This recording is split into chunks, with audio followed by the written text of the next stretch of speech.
Hey friends, thought I'd jump on live.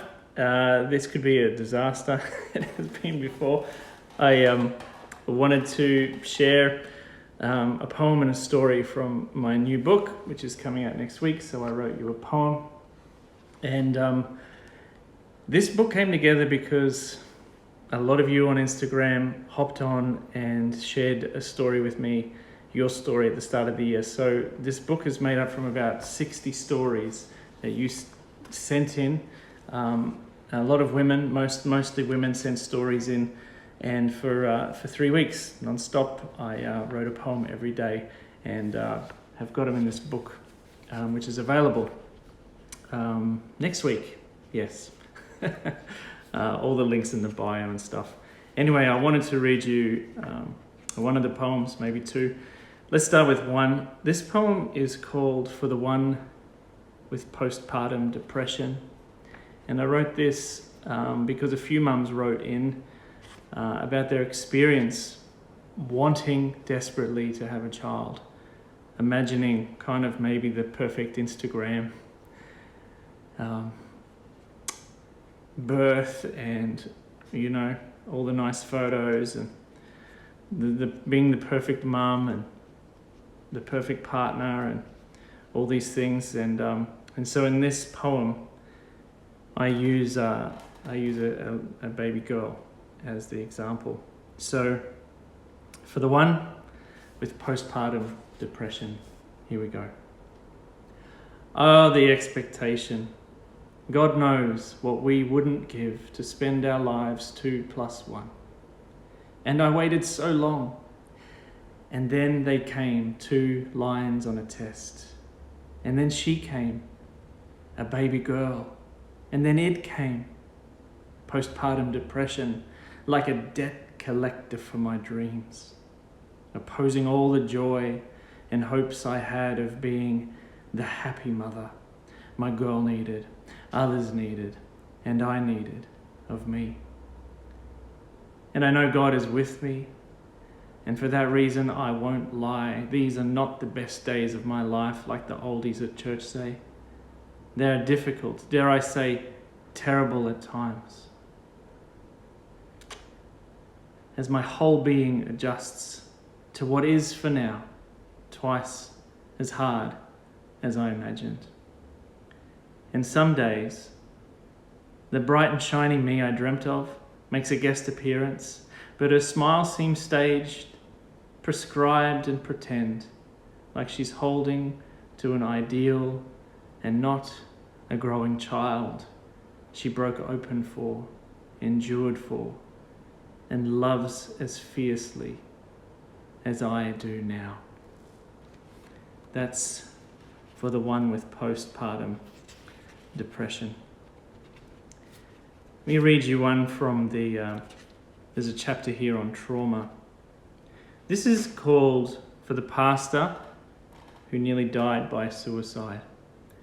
And I had one particular pastor write in. This is going to feature in a book that he's got coming out very soon. Steve, you know who I'm talking about. But I've been able to walk alongside a few pastors over the years, as a friend, as a counsellor, for pastors that have been on the edge of life. Pastors, as much as people give them a hard time, and as much as we expect from them, are still human, still can suffer with mental health illness, and all live under great expectations. So this is called For the Pastor Who Nearly Died by Suicide. And the sheep had no idea their shepherd had leant over life's edge and was staring into the relief death was offering. When hope and strength leave you, the weight of a flock rests upon your shoulders. You are forgiven for considering an out like this. Why does he not just trust God? The sheep murmured, which was ironic, seeing they expected so much from their shepherd. If he is gone, how will we be fed and led? They continued, which was ironic, seeing they confessed the Lord was their shepherd. And on that ledge, out of earshot from the sheep, the shepherd heard the voice he'd been longing to be strengthened by. Don't jump, just fall into me and a new way of being. Needless to say, the sheep were shocked when things changed, but they grew anyway, finding greener pastures on their own. And the shepherd learned to breathe again, to enjoy the meadow and walk lockstep with his friend and lover, the Shepherd King. That's called For the Pastor Who Nearly Died from Suicide. This book is available for pre-sale, pre-order on my website. I think on Amazon it's ready to go now.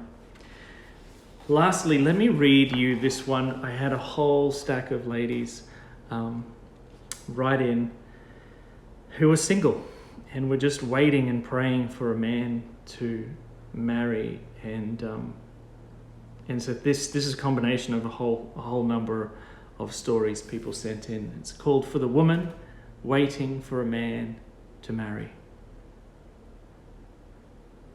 To the one waiting, dreaming, praying and believing for that soulmate to arrive and see the world through their eyes, but are so tired, losing or lost hope, I'm sorry.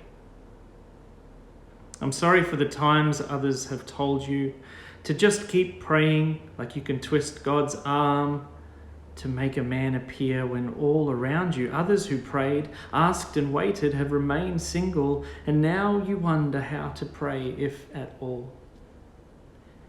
And I'm sorry for the times people have shamed you, for your longing, for your past, for a close friend, someone to love and be loved by, like the longing is forbidden, like the desire for sex is carnal or wrong, when it's not wrong, and neither are you. You are human, like Jesus, who embodies intimacy in the Trinity, so how can this be a crime? And if I had the power to grant permission with a poem for these desires to be eliminated, I would not. Instead, I would grant you permission to long and learn for union and friendship with all that you are, without shame or reserve, without guarantee of outcome, except that you'll feel more alive, more pain, more of you, and possibly more loved than those who take their man for granted, which you will never do. That's from the chapter on marriage, from this new book coming out. So I wrote you a poem, poems I wrote for you, many of you followers and friends on Instagram. So thank you for being part of this. Feel free to share this video if you like, if there's a poem in there you think someone needs to hear. Thanks for your support. All the links are in my bio if you want to grab a copy of that book. I'm going to keep the price really low on this. It'll be under $10 US for this book. It's not a giant book, but it is meaty, and you always get good value for money with poetry. And it's going to be like $3 US on Kindle. So grab a hold of that. Tell your friends. Thank you for joining me here. Really great to see so many familiar faces and names. Shalom. Bye.